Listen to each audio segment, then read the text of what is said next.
Have you ever received a message from an unknown number in the middle of the night? And when you opened it, the sender already knew your name? Because that's exactly how the story of momo 2 begins. It was 2:17 a.m. when Ayaan's phone vibrated on the table beside his bed. Half asleep, he glanced at the screen and saw a message from an international number with a strange profile picture, a distorted face with wide eyes and a stretched smile. The message simply said, "Why didn't you reply last time?"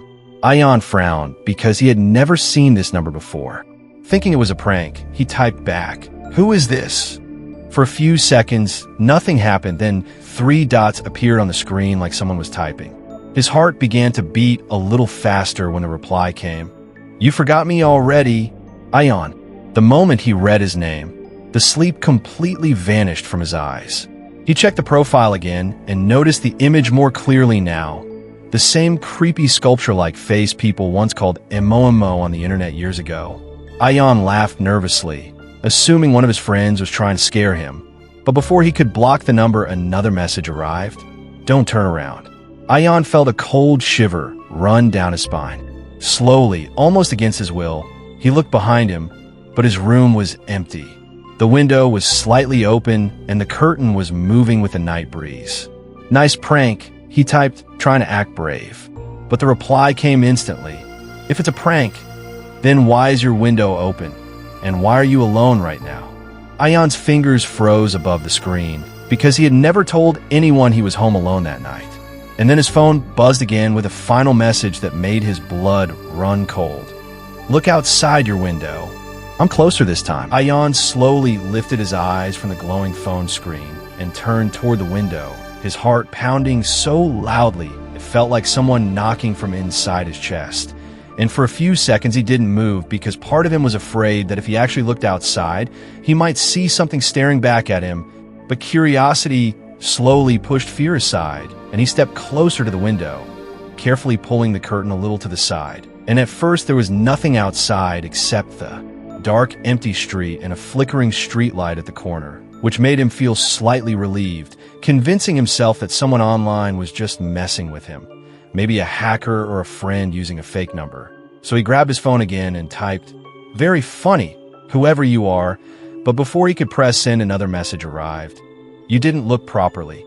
Ayaan felt his stomach tighten, and this time he leaned a little further toward the glass, scanning the shadows more carefully, when suddenly his phone buzzed again with a new message that said, "Look down."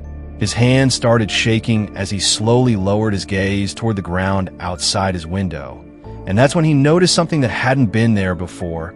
Muddy footprints directly below the window, leading from the street to the wall of his house, as if someone had been standing right there moments ago, watching him.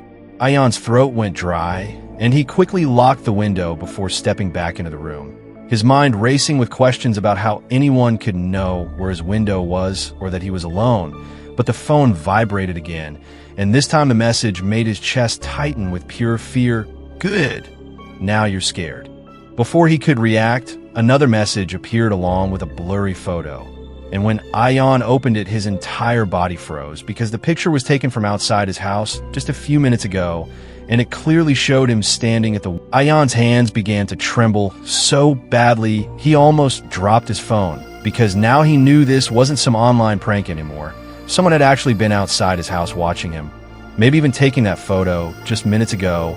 And the terrifying part was that whoever it was had disappeared without him noticing.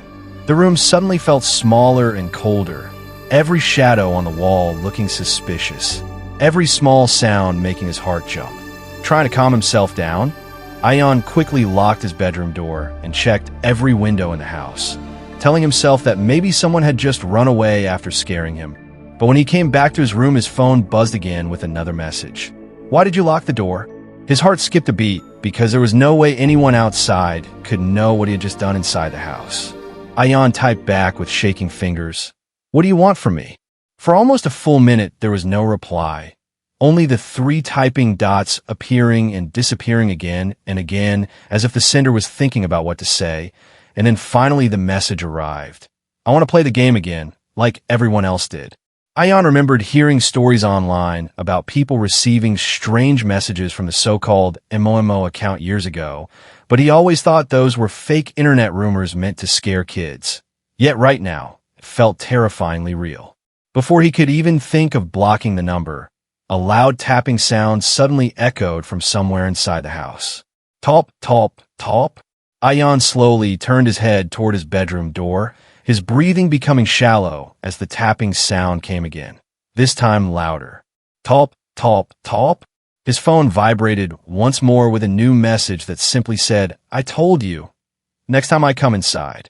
Ayaan felt his legs weaken as he stared at the door, because the tapping sound was no longer coming from outside the house. It was coming from the other side of his bedroom door, as if someone